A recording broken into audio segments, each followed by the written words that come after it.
Hi, everyone. I'm Catherine, And I'm Chelsea. and today we're talking about synchronicity. So, for me, I feel like synchronicity is coincidences that are not coincidences because I don't believe in coincidences. So, it's things that are showing up in your life that are like too coincidental to be just chance. Do you really not believe in coincidence? No, I don't. I don't believe God is a God of coincidence. I have, I'm not sure where I stand on it because I've seen so many synchronicities in my life. But sometimes I'm like, is it really just a coincidence? Okay, that's what I always think too. But then I'm like, but what are the odds that you were here? Like you made this decision that brought you here and you saw that. So, there are so many other possibilities, but this is what happened. And the odds are so low, especially with, the synchronicities we talk about all the time. Like Yeah. it's constant. Like, yeah. No, I don't believe in coincidence. Do you? Okay. I don't know. I don't know where I stand on that yet because I've thought about it a lot. And So, I don't know, is part of the reason that the word coincidence exists is because people of little faith needed a reason to explain synchronicity? Yeah, for Do you sure. think that's what it's from? Okay, I've always wondered about that. Now I need to go do some more research on this because I've always wondered why the word coincidence even exists because I know that I have had experiences in my life where I always say it's too much of a coincidence to be a coincidence, but I don't know. Every time some kind of synchronicity does happen in my life, I do think that it has meaning more than just coincidental by chance. So I guess I don't believe in coincidence either, but for some reason it's so striking to hear you say it that way. Well, when you understand like the quantum physics of it and how like our consciousness affects our reality, and of course, God's consciousness is holding all of reality together, and his consciousness affects reality. And the past and the present, it's also bendable and fluid. Like, of course, it's not a coincidence. That's how I think about it. Okay, I can agree with that. So, do you want to talk about coincidences that we've seen in our lives lately, or We can. That's fun. I think so. do you want to start with stuff we saw today, or go back to our retreat? We can go back to the retreat. Okay. So we had this retreat in December, and the retreat was themed Be Still and Know. And it was wild. The coincidences, the synchronicities that we started happening. So when did you start noticing? Because I saw it before the retreat started. And so when did you start noticing that these synchronicities were happening as we were planning for that retreat? I feel like they really amped up in the week or two before the retreat, but we were noticing things, I feel like, from the moment we really got serious about planning it, Yeah. because there were things about the location we chose and the things we were writing, like independently for Yeah. it. Yeah. Mhm. Because we didn't really talk about, we had planned kind of the basic principle that we would be teaching, but we didn't really talk about what we would be teaching. But it just felt like once we met and we actually started presenting what we had planned, it felt like it was building on itself. And Yeah. that was really cool. And then so we did this retreat in St. George, Utah. And I remember one of the things that sticks out in my mind is you've never been to St. George, so you had no idea what it looked like.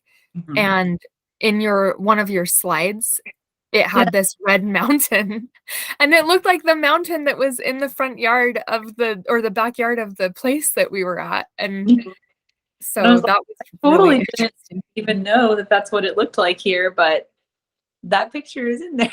Yeah. So, I don't know. When we got to that retreat, um, just some of the things that started really sticking out to me were the decor of the house.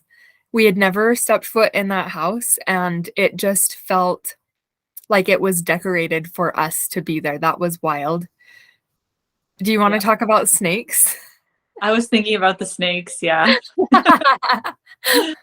You tell what you remember about snakes, and if anything is missing that I remember, I'll talk about my part. We had gone on a little field trip while we were there to look at the model of the tabernacle, like the Jewish tabernacle. And there was the staff with the snakes on it. And we had even been asking, I don't remember why we were talking about this before we got there, but we were asking, why would there be a snake on the staff that was meant to heal them? Right? I think we talked about that after because we started noticing the snakes in the house. Okay. Were we talking about it before? Maybe we were. I thought we were, but maybe It might have been like conversation between people in the group, Mhm. but I don't remember talking about it as a whole group. Oh yeah, no, not as a whole group. Okay. And um, then we started seeing snakes in the house, like in the decor of the house, everywhere. Yeah. And even when we went to a labyrinth to walk through. Oh And yeah, I there forgot was, about like, that. just art, like outdoor art. And one you thought was like a mandala, like a rose. And I was like, it's snakes. Yeah, I had forgotten about that one. So, what we're talking about with synchronicity, like, this is the thing for me is when I see something like this start showing up in my life, it comes with this message of pay attention. And then it's like I have to decipher or decode what it means for me or why God is putting this image in my life over and over again and why I have to pay attention to it. And so we were having this conversation. We had already gone to the tabernacle and we had come back and you were presenting. And do you remember what session it was in? What your subject was? Hearing God. So we were talking about synchronicity. Oh my gosh, okay. So we're sitting and I had happened to choose a different place in the room than I had sat the entire weekend for some reason, for whatever reason. And the way that I had positioned myself, there was this bookcase across the room from me, and on that bookshelf, there was this canister at the top of it, just a decoration, and I noticed this green snake on it. And as we were listening or as we were talking, I was thinking about how what we were talking about is signs in our life. Yeah, like you said, it was like synchronicity is what you were talking about. And I was thinking about how people in this modern day and age, a lot of people don't believe that we receive personal revelation. And they don't believe in visitations from angels or miracle manifestation or anything like that. And I've had a very different experience from that. And so I'm sitting here looking at this snake on this canister as you're talking, and it just hit me like bricks falling on me. This message that, so I'm the church that I go to, we have this semi annual conference, And it just seems like in the last few years, in the late 70s, early 80s, there was this huge uptick of talk about preparing for the second coming of Christ. And then it kind of seemed to die down. And so that generation, a lot of people are getting to be quite old in that generation, and they feel like they like missed the boat, or like they thought that they were going to live to see that, and now a lot of them are thinking that they're going to die before it happens.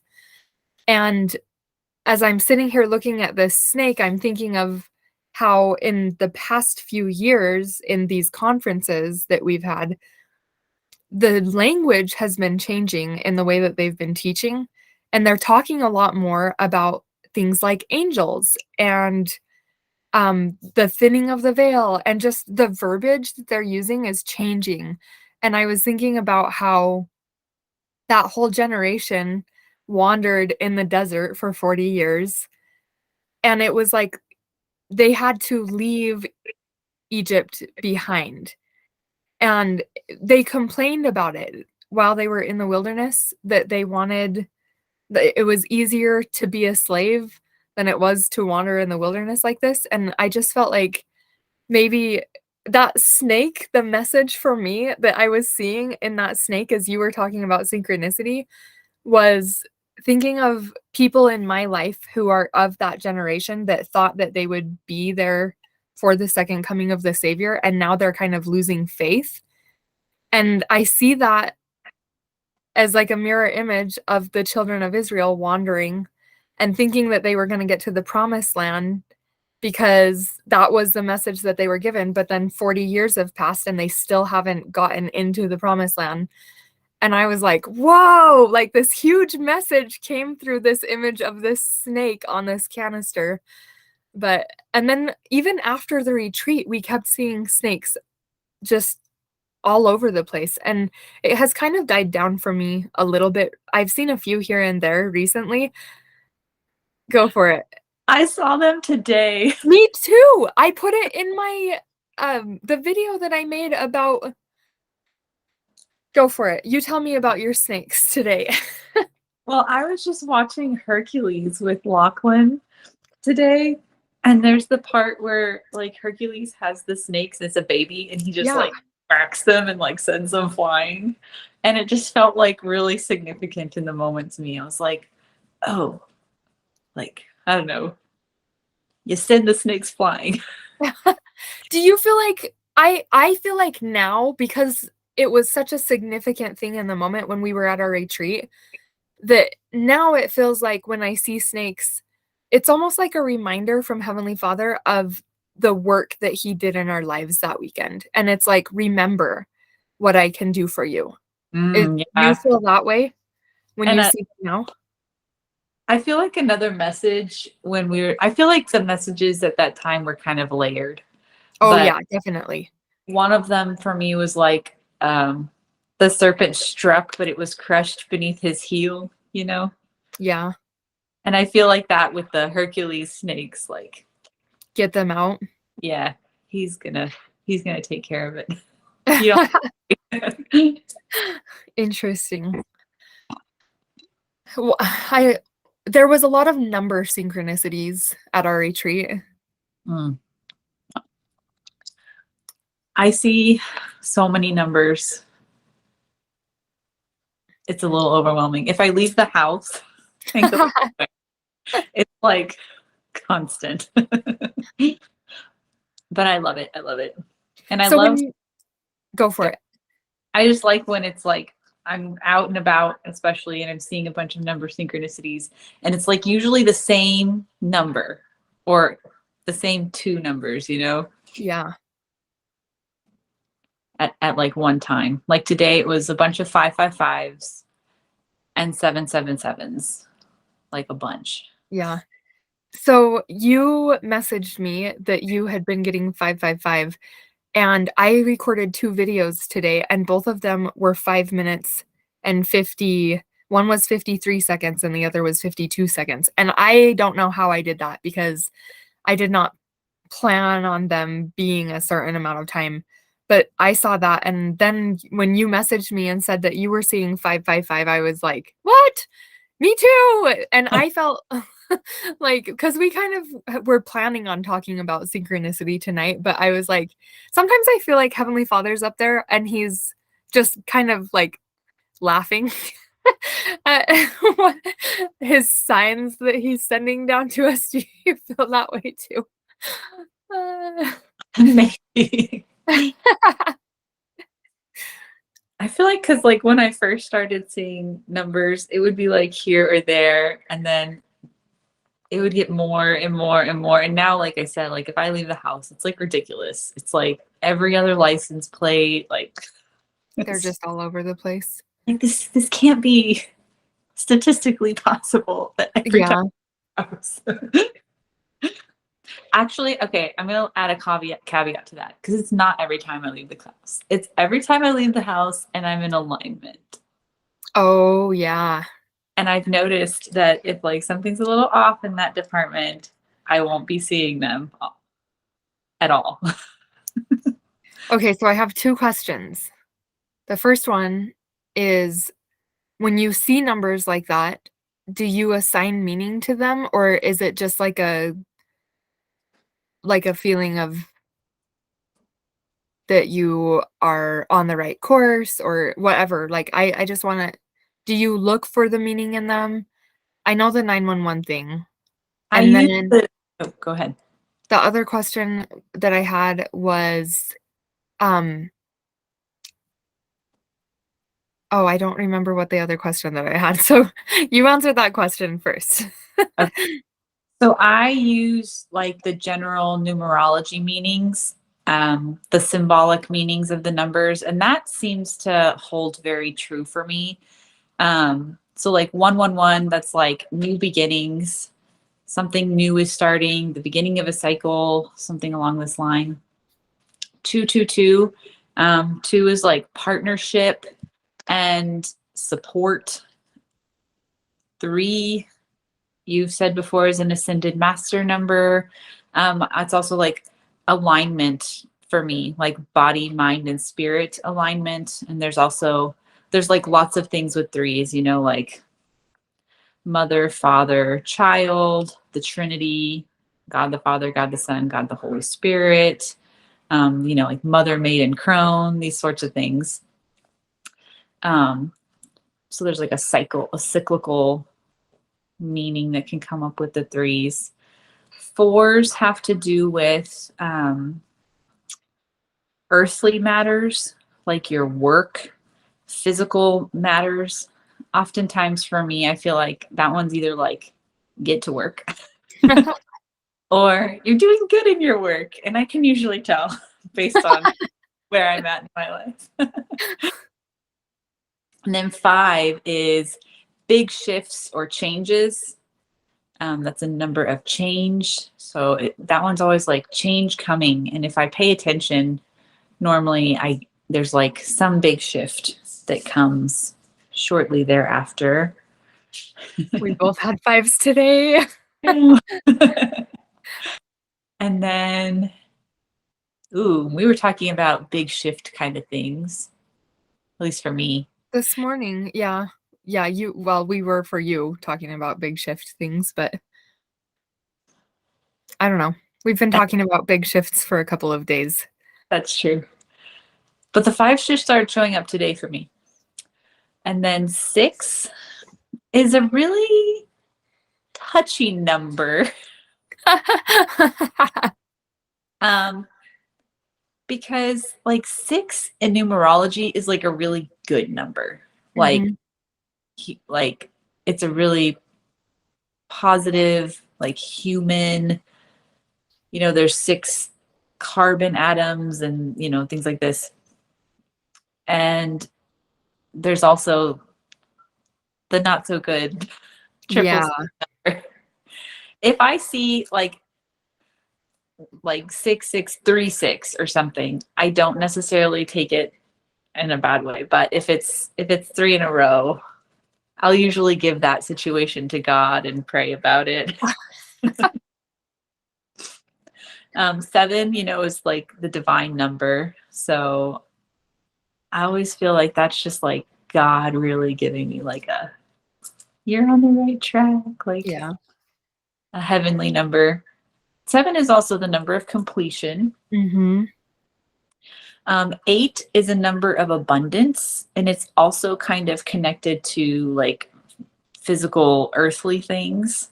I don't see that one very often, but oh, it's a number of abundance, and I don't see it very.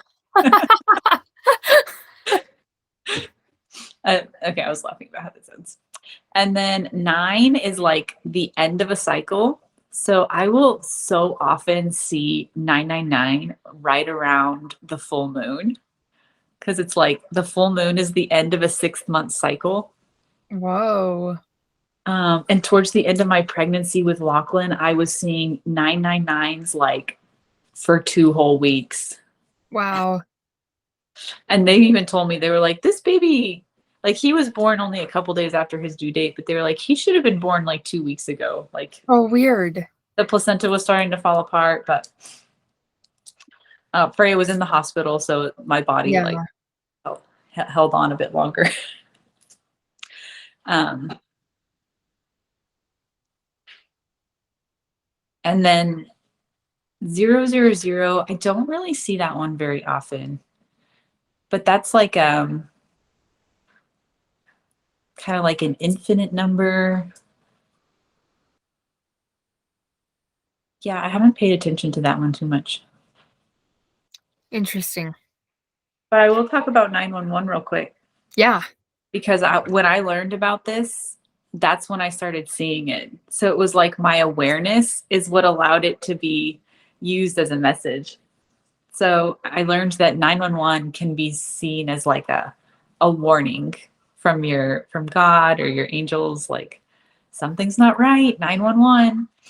And then I'll always, if I see a 911, like it's 9:11 o'clock or something, I always pray about it. And I like ask God to take care of it according to his will.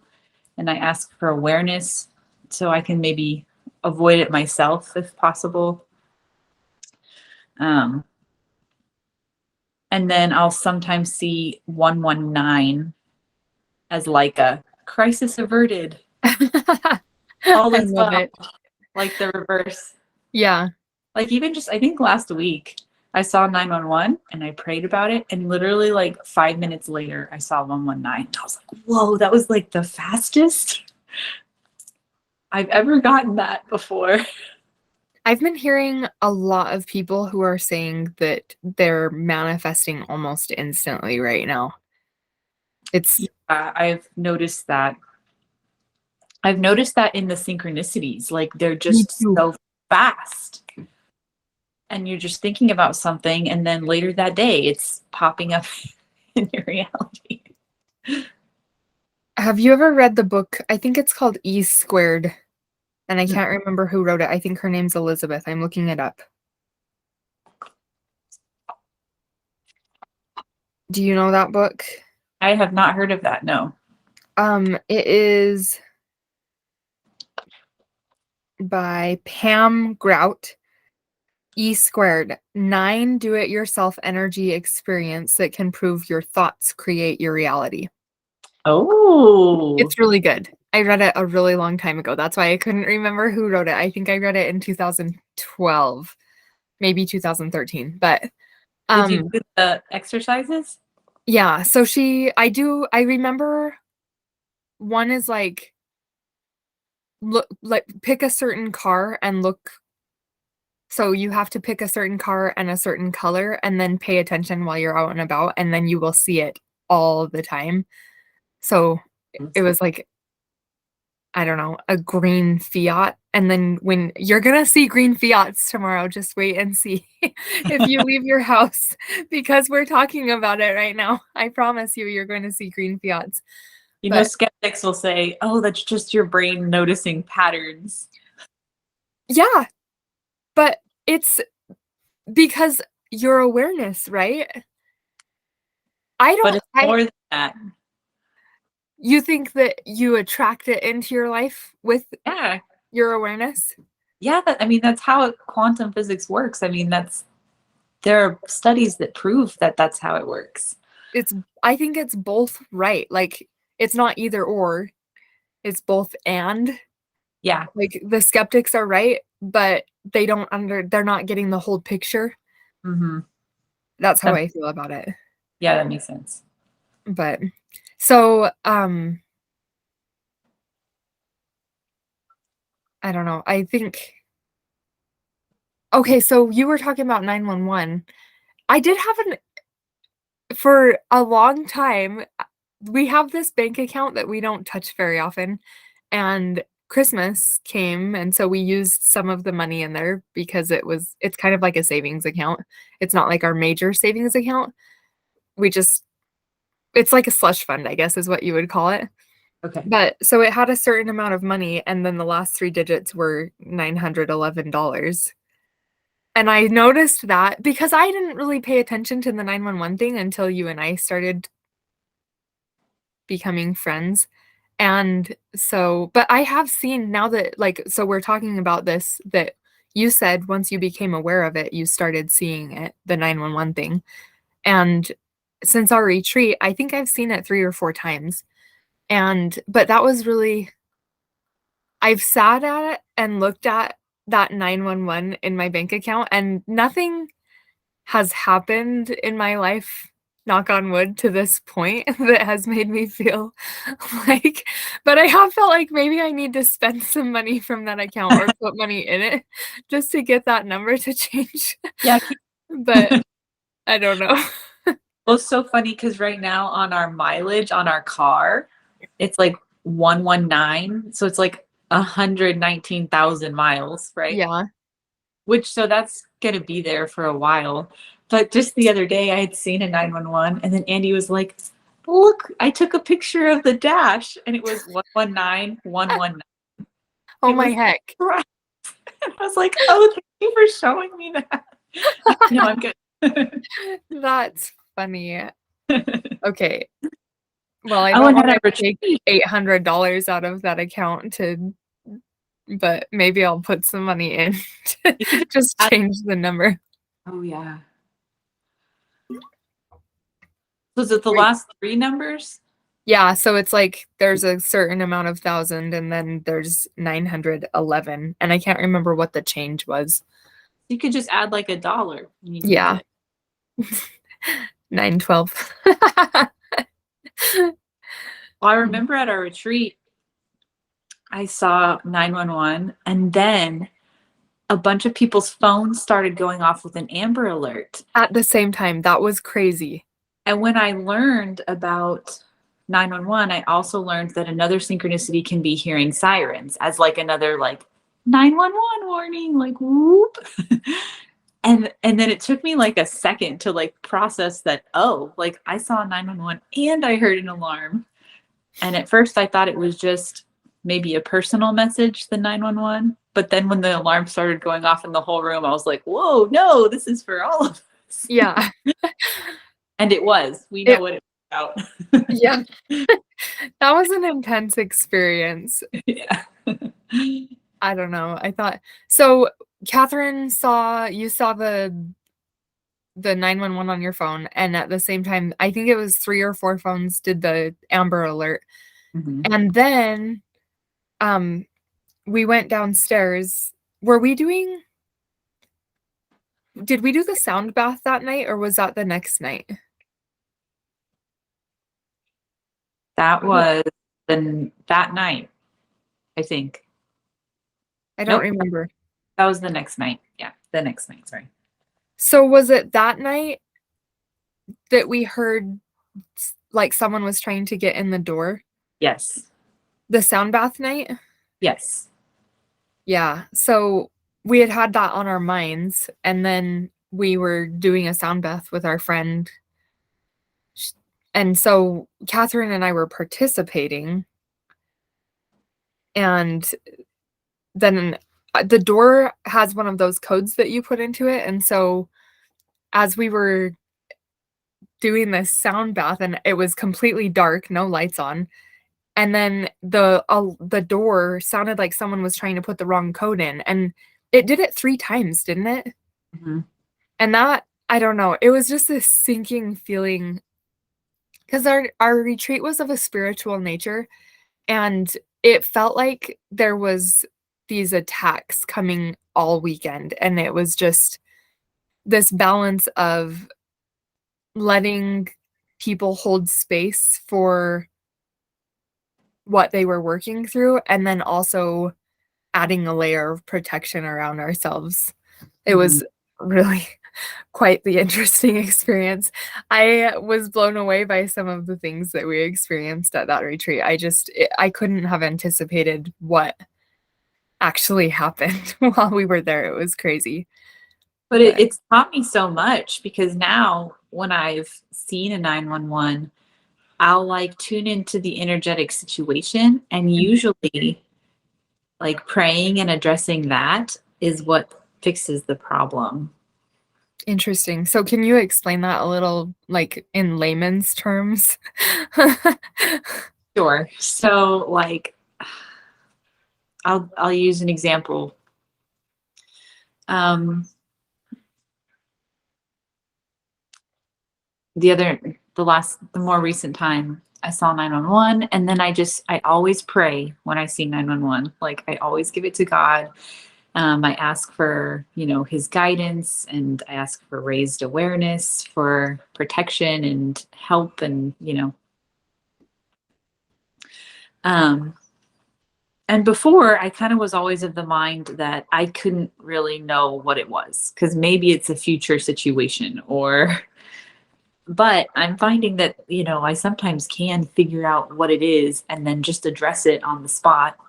And the other day, it was like kind of like a negative energy in the house. Hmm. And so I just, cleared it, and, filled my home with light. And it wasn't long after that I saw the 119, and I also just felt the shift in the space. Yeah. And in the past, I've noticed like 911s could be connected to like emotional issues, like with my family, or like irritability, or maybe like my daughter having an emotional moment and things like this. I kind of see it as opposition. Yeah. I can see that. So for people who aren't used to seeing synchronicity in their life, but this conversation is sparking interest for them. I mean, we talked about this E squared book and how it could be an exercise of just like picking what you want to see and then noticing it when you see it. But how do you feel like synchronicity, like if you have not experienced a lot of it in your life, what's the right way to go about experiencing it? And how do you tie in your prayer, besides you just mentioned using prayer as a way to like realign yourself if you feel like something is out of alignment, but like how do you feel like you bring synchronicity into your life and become aware of it, and then also tie that into how God is working in your life? So, like you mentioned, I've noticed way more synchronicities when I'm in alignment. So, I think being in prayer, and, being aware of your own alignment with God helps with that. Simply understanding that this is how reality works will bring that awareness to you. You're going to be able to notice it. And I think, like I said, when the numbers, they just keep getting more and more and more, and you were saying maybe God's just up there laughing. Like if you're listening in this way, if you're listening through your environment and paying attention, then God can speak to you in this way. And so I think it just starts showing up more because you're aware that it can happen, and you're paying attention. So noticing patterns and things like this. So I studied the Old Testament last year, and now we're studying the New Testament, and I've seen so much what you just talked about, how like God works in patterns, and that's how he speaks to us. The whole Old Testament is a mirror image of the New Testament, and like it's a prediction of things that are to come. I just I'm I don't understand why people in the church think that this is so woo-woo, because it literally is how he speaks to us. Like if you read the scriptures, I mean, I've been thinking about, because we've been reading in like the first parts of the gospels. Mm-hmm. And so just when Christ is born and then they flee to Egypt, and I'm like, this is the same as Joseph fleeing to Egypt. I mean, he was sold into Egypt, but you know, like there's a Joseph in Egypt, and now thousands of or hundreds of years later, there's a Joseph in Egypt, and it's like fulfilling prophecy, right? It's just this mirror image. And so for people who are in the church who look at this and say, oh, that's just woo woo stuff, and it's going like, I see a lot. I've been seeing this so much in the Christian world lately, where they feel like this is new age and it's woo woo and it's going to take you away from God. But you and I have had a completely opposite experience, where we feel like learning this has brought us closer to God. So, what do you say to people who maybe feel like this is treading dangerous water? Or I would say that this is the modern, which began, for sure, it was really amping up in the early 1900s, the movement of materialism that we see like in science, where it's just, there is nothing supernatural. The only thing that exists is physical reality. Even though it's been since the 1800s now that these quantum physics experiments have disproven some of the Newtonian physics we understand, like quantum entanglement and our understanding of time. So I think it's an understanding of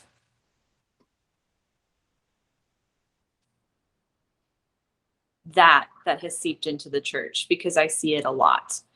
And we see in Ephesians 6 that the Bible says it's not against flesh and blood that we wrestle against, but principalities and wickednesses in high places.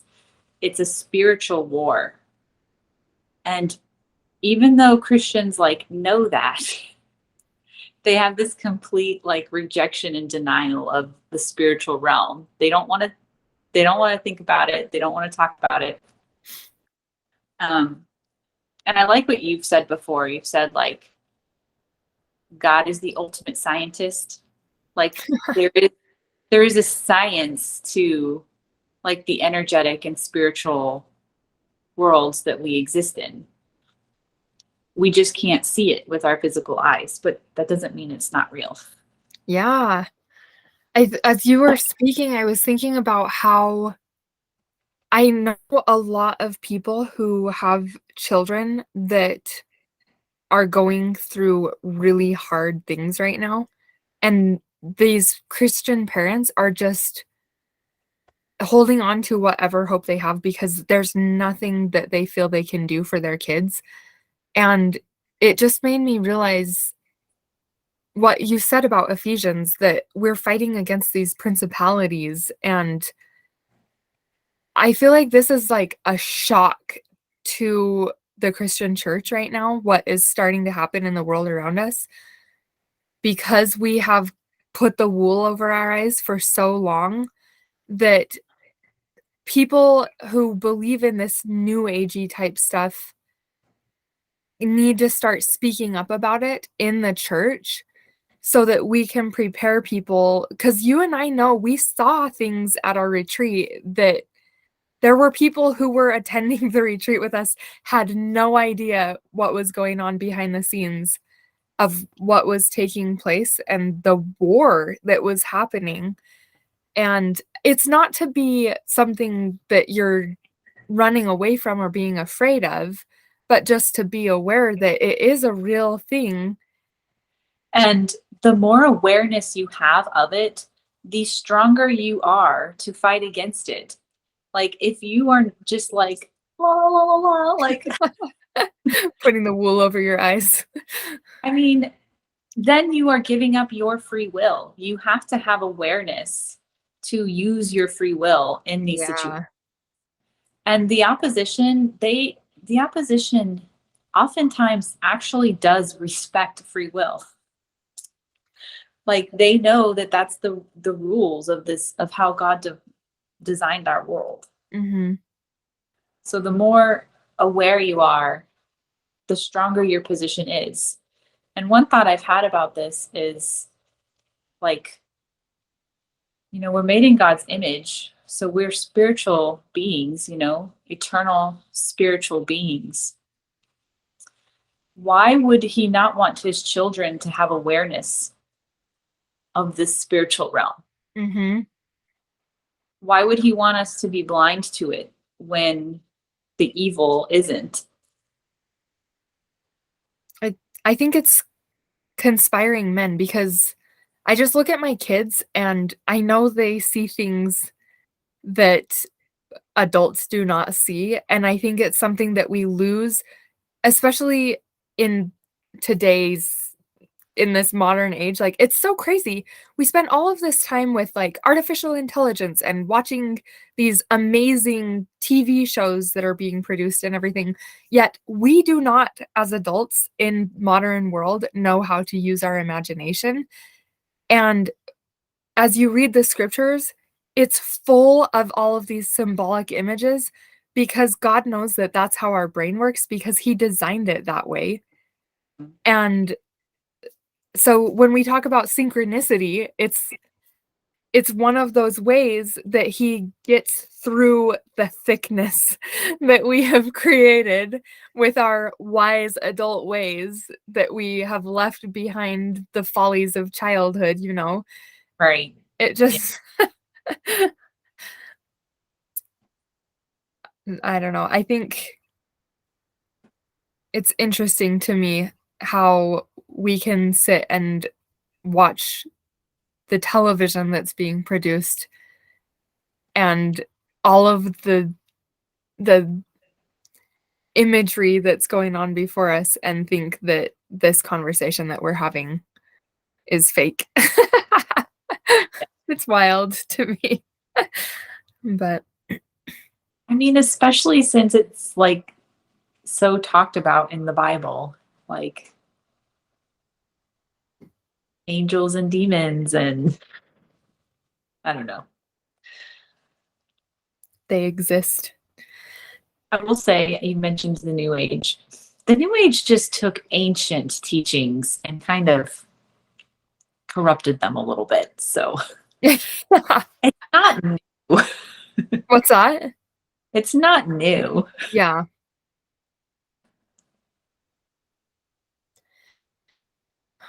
I don't know. What do you think, if we could leave one last piece of advice about synchronicity? Why?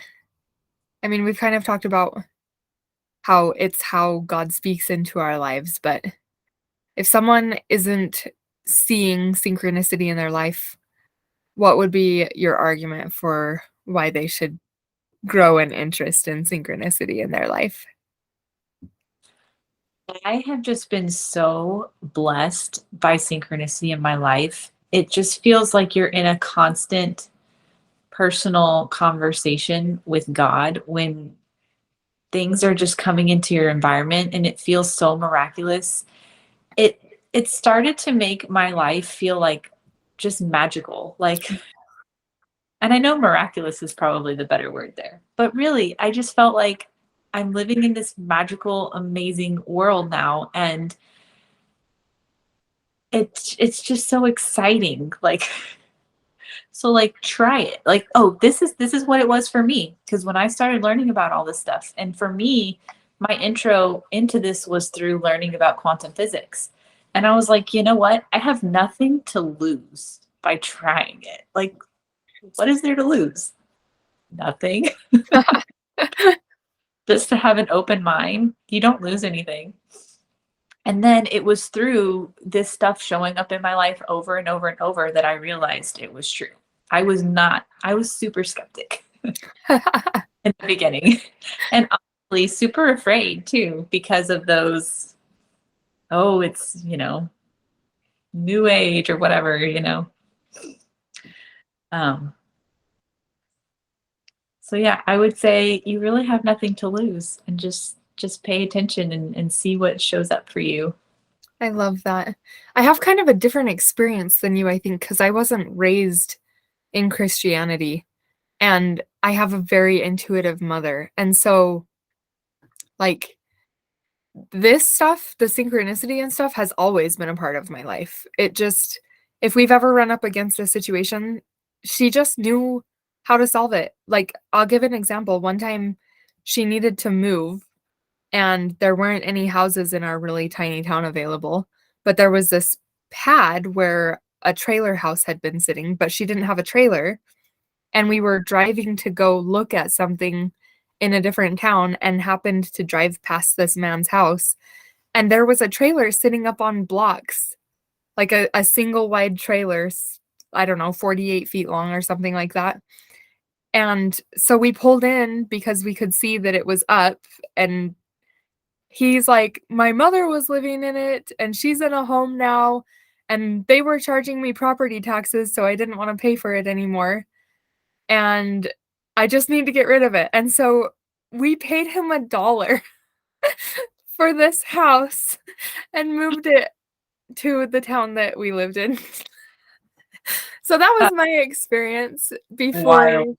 I know, but so like I can see how your experience is that, like, the foundation of Christ came first for you, and then it just adding all of this extra knowledge has kind of like built that foundation for you even stronger. And for me, I almost had my foundation in this, but now as I'm starting to understand the doctrine and gospel of Christ, I'm like, whoa, I feel like I have a great understanding of it because I had all of this information leading up to it. And it's just, now I feel like it's given me a purpose for the information that I knew and understood. So I don't know. I think that there is room for it. And I think that it is just like we've been talking about, how in the scriptures, God uses imagery and chiasmus. Like the chiasmus in the scriptures, that is synchronicity. It's poetry, and like you said, it makes life feel magical. It really is. It brings this poeticness into your life, and it sings his presence into your life. I love living this way. It just, even when hard things come, you can still see the beauty in it. And I'm so grateful that I've opened myself up to the magic of it. Yes. And just the guidance and like how synchronicity can just guide your path, and it leads you to so many unexpected things. And okay, so I have 2 words of the year because Chelsea did a set for me. And I also asked for my own word. And I specifically asked the question differently than how Chelsea asked on purpose so that I would get something different. But the word that I got was serendipity. And it means, finding something, fortunate that you weren't looking for. And it's like practicing synchronicity. When you're following guidance in this way, you break out of what is the expected pattern. You think of timelines, right? Like most people, they're doing the same sort of thing every day. They're not really doing anything unexpected. But when you start following God's guidance in your life, you start like really branching off those very expected paths, and your life just gets so much brighter and more interesting. Like you're going to find those serendipitous things that you didn't know you needed, but God wanted for you. And the things that He wants for us are so much better than what we could ever conceive of. Yes. And I know even when I went through a very difficult time this past summer, God was guiding me through synchronicity. I was on my knees just begging Him to help me get through this. And He was so faithful to show up in unbelievable ways through synchronicity, and like step by step instructions for what I needed to do to fix the problems I was dealing with. And then that situation also led me to meeting you, and we became such good friends so fast. And I just think back, like that horrible time of my life led me to meeting such an amazing friend.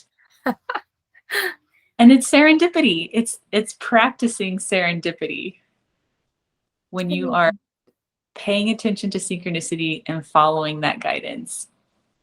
I love it.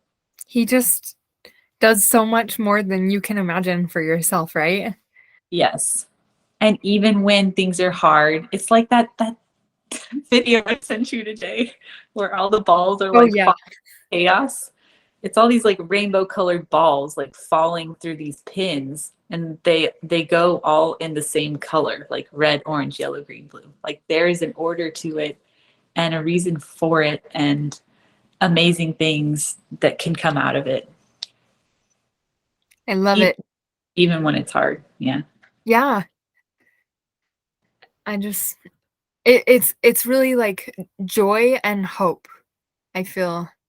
Mm-hmm. Um when when you were talking about how it makes even like the daily things interesting, I think it adds joy into your life because it helps you recognize the fingerprints of God in your life. Mm-hmm. And I read a quote recently that says joy overrides routine. And I I think that synchronicity is one way to add joy in your life, to just because what synchronicity is you acknowledging and recognizing that there is a higher power. And so when you start acknowledging that in your life, you will start to see more of it, and you'll start to see how that power is manifesting itself in your life, and that brings joy. And joy, we talked about this earlier this week, that joy is something that the adversary cannot counterfeit.